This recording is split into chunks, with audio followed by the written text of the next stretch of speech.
Okay guys, those of you who have not seen me do this before, this is how you get a straight edge on your board if it's not squarish. Make sure it's not rocking when you put it up against the level, and the level must slide through with the board.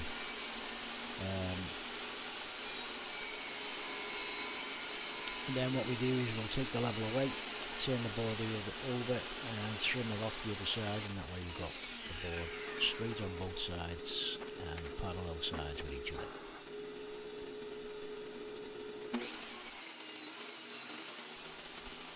Now just going to measure up 2 little blocks that we're going to put underneath between the desk and the miter saw in that little gap there, and that'll stop the base plate moving around, gives it just a little bit more of a secure fit. There's the little block, drill a couple of holes in it, attach it to the board, and there we go. By the way guys, there's no specific size to this board, you got to make it to your own individual miter saw. My miter saw cuts, it's got a cut length of about 14.5 inches, so that's taking that into account for the width of it. And as for the length of it, I think the length can be up to you really. I don't think there's any specific size, you know what I mean. Anyway, it's up to you. You figure out the size you want for your miter saw if you're going to make one of these.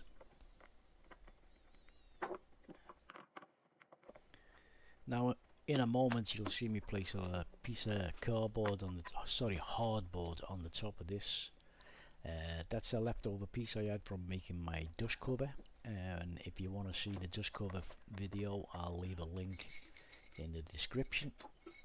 You can go and have a quick look at that, how I made a really cheap dust cover, which you'll see in the video, and it was very quick to make. And this piece was a leftover piece. Okay, now we're just going to finish off the back, what should we call it, the fence I suppose it's called. We're just going to do the fence, we're going to square it all up, plane it all off, get it nice and smooth and square, run it through the planer, etc., the joints there, and then trim the other side off on the table saw. And hopefully by this time it should be all square and straight.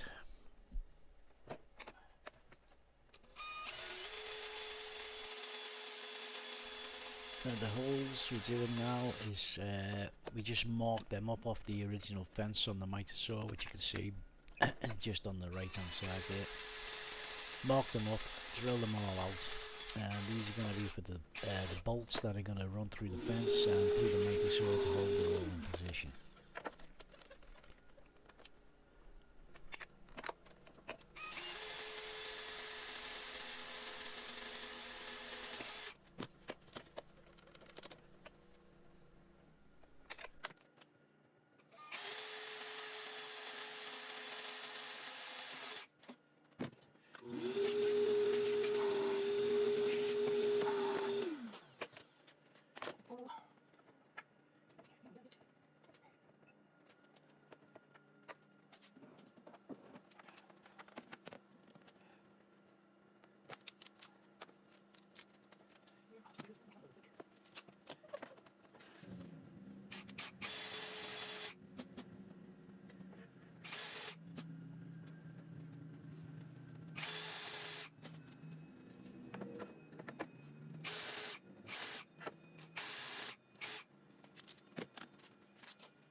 Just a quick little tidy up of the holes at the back, get all the little bits that are hanging off, quick sand.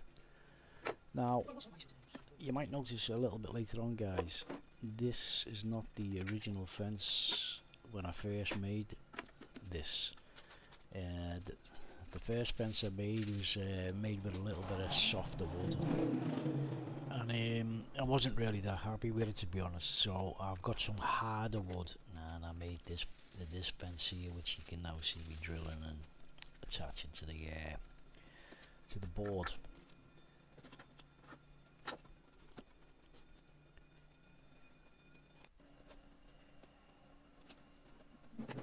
Here we're just going to chamfer the edge so that once it's on the mitre board and attached to the bottom plate, any dust can go into the chamfered edge and stop the wood getting knocked out of square. I think you understand what I mean when I say that. If you don't, just ask questions below. This is double-sided tape. I use this to attach it to the board. Once it's on there, I took it off and clamped it all together and screwed it all down. But I didn't use any glue, I just used screws. See, nice and square. Used the engineering blocks to get it up. Clamped it all down. And now drill and attach the screws.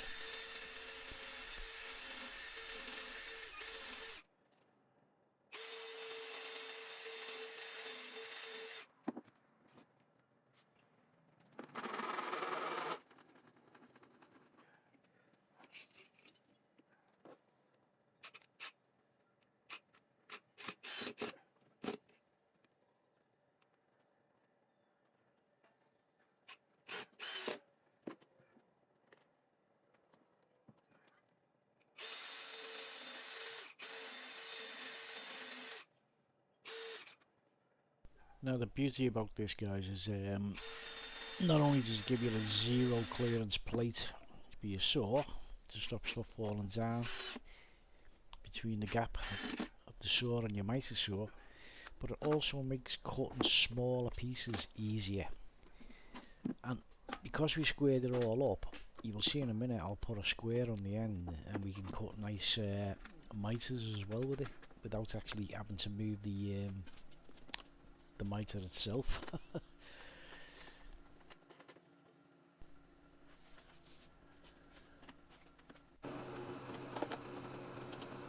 Now I need to figure out how I'm going to add a couple of clamps on here to hold that wood in place as I'm cutting it. But that won't be hard to do. I'll figure that one out. Maybe I'll show that in a quick little video.